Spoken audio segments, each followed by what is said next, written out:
Coastal dune environments are the result of continuous transport of sandy materials from the rivers to the sea, which then deposits them on the beach thanks to waves. Branches, algae, shells and plants such as sea rocket and sand couch grass slow down the speed of the wind and make the grains of sand settle, forming the first small reliefs, the so-called embryonic dunes. But the true engineer of the dunes is the marram grass, the Ammophila, that is, friend of the sand, which intercepts a large amount of sand with its large tufts, which then settles among the stems, makes the dune grow and strengthens it thanks to its powerful root system. White dunes are formed in this way, which, lying parallel to the coast, dampen the action of the wind and marine agents, protect the hinterland from marine floods and salt spray, and allow the development behind them of other, more complex plant species. Coastal grasslands appear in the foredune, with their mixture of herbaceous plants such as the silver scabious, small cushioned shrubs such as thyme and germanders, or those close to the ground like the common fumana, accompanied by mosses and lichens. This is one of the most fascinating environments on our coast. Here we find the Stipa veneta, a species of feathergrass present only along the coasts of the northern Adriatic. Today there are very few specimens, and the species risks extinction, so much so that it has been included among the priority species for the European Union. In more inland and protected areas, we find more complex form, with shrubs such as heather and common juniper. And finally, the extensive pine forests and holm oak woods.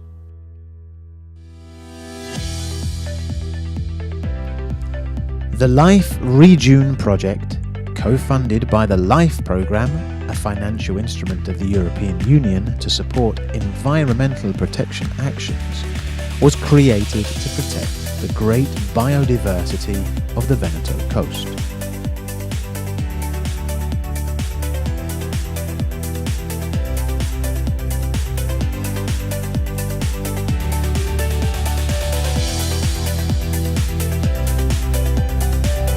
The project area involves the municipalities of San Michele al Tagliamento, Caole, Erclea, Jesolo, Cavallino Treporti and Chioggia. The high biodiversity present in these areas has led the European Union to recognise them as sites of community importance, part of the Natura 2000 network, a network of over 25,000 sites for biodiversity conservation throughout the European Union.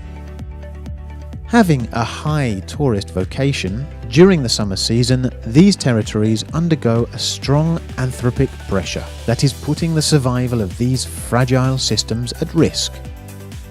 Widespread and uncontrolled urbanization, mechanical cleaning of beaches, and waste dumping are compromising the functionality and resilience of species and habitats, many of which are now threatened globally.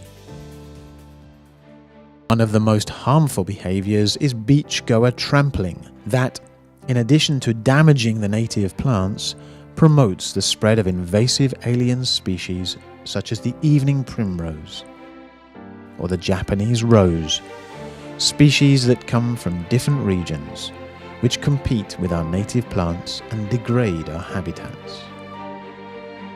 The intense anthropic pressure and the lack of awareness of the importance and fragility of these environments compromises not only their ecological value, but also their attractiveness for tourists. Thanks to the REDUNE project, 92 hectares of habitats will be recovered, planting more than 150,000 new plants produced from seeds harvested on site.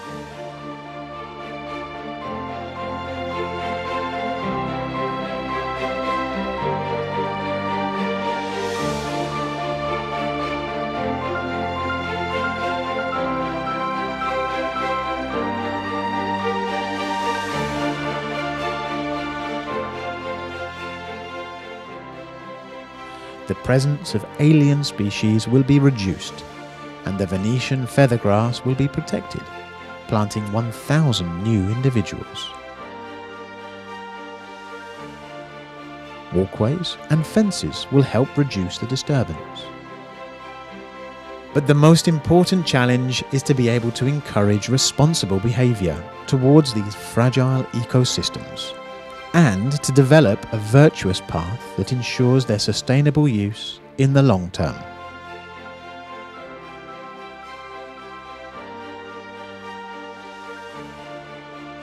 This project is made possible by the LIFE programme from the European Union.